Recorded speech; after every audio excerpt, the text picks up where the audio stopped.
Puisi Sajak Anak Muda, karya W.S. Rendra.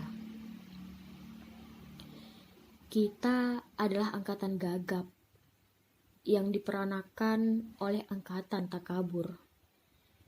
Kita kurang pendidikan resmi di dalam hal keadilan karena tidak diajarkan berpolitik dan tidak diajar dasar ilmu hukum. Kita melihat kabur pribadi orang karena tidak diajarkan kebatinan atau ilmu jiwa. Kita tidak mengerti uraian pikiran lurus karena tidak diajar filsafat atau logika. Apakah kita tidak dimaksud untuk mengerti itu semua? Apakah kita hanya dipersiapkan untuk menjadi alat saja? Inilah gambaran rata-rata pemuda tamatan SLA. Pemuda menjelang dewasa, dasar pendidikan kita adalah kepatuhan. Bukan pertukaran pikiran, ilmu sekolah adalah ilmu hafalan dan bukan ilmu latihan menguraikan dasar keadilan di dalam pergaulan. Serta pengetahuan akan kelakuan manusia sebagai kelompok atau sebagai pribadi tidak dianggap sebagai ilmu yang perlu dikaji dan diuji. Kenyataan di dunia menjadi remang-remang.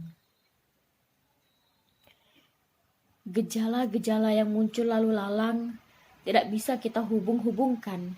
Kita marah pada diri sendiri, kita sebal terhadap masa depan. Lalu akhirnya menikmati masa bodoh dan santai. Di dalam kegagapan, kita hanya bisa membeli dan memakai tanpa bisa mencipta. Kita tidak bisa memimpin, tapi hanya bisa berkuasa. Persis seperti bapak-bapak kita. Pendidikan negeri ini berkiblat ke barat. Di sana anak-anak memang disiapkan untuk menjadi alat dari industri. Dan industri mereka berjalan tanpa henti. Tetapi kita dipersiapkan menjadi alat apa? Kita hanya menjadi alat birokrasi.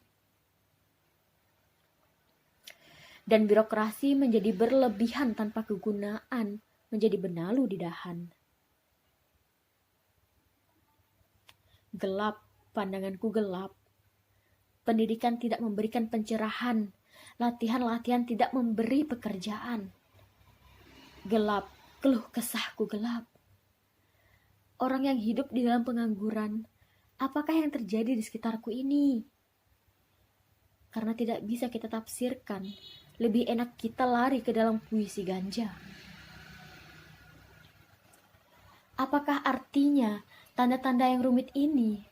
Apakah ini? Apakah ini? Di dalam kemabukan wajah berdarah akan terlihat sebagai bulan. Mengapa harus kita terima hidup begini? Seseorang berhak diberi ijazah dokter, dianggap sebagai orang terpelajar, tanpa diuji pengetahuannya akan keadilan. Dan bila ada tirani merajalela, ia diam tidak berbicara, kerjanya cuma menyuntik saja. Bagaimana? Apakah kita akan terus diam saja? Mahasiswa ilmu hukum dianggap sebagai bendera-bendera upacara, sementara hukum dihianati berulang kali. Mahasiswa ilmu ekonomi dianggap sebagai bunga plastik, sementara ada kebangkrutan dan banyak korupsi. Kita berada di dalam pusaran tata warna yang ajaib dan tak terbaca. Kita berada di dalam penjara kabut yang memabukkan. Tangan kita menggapai untuk mencari pegangan. Dan bila luput, kita memukul dan mencakar ke arah udara. Kita adalah angkatan gagap yang diperanakan oleh angkatan kurang ajar. Daya hidup telah diganti oleh nafsu. Pencerahan telah diganti oleh pembatasan. Kita adalah angkatan yang berbahaya.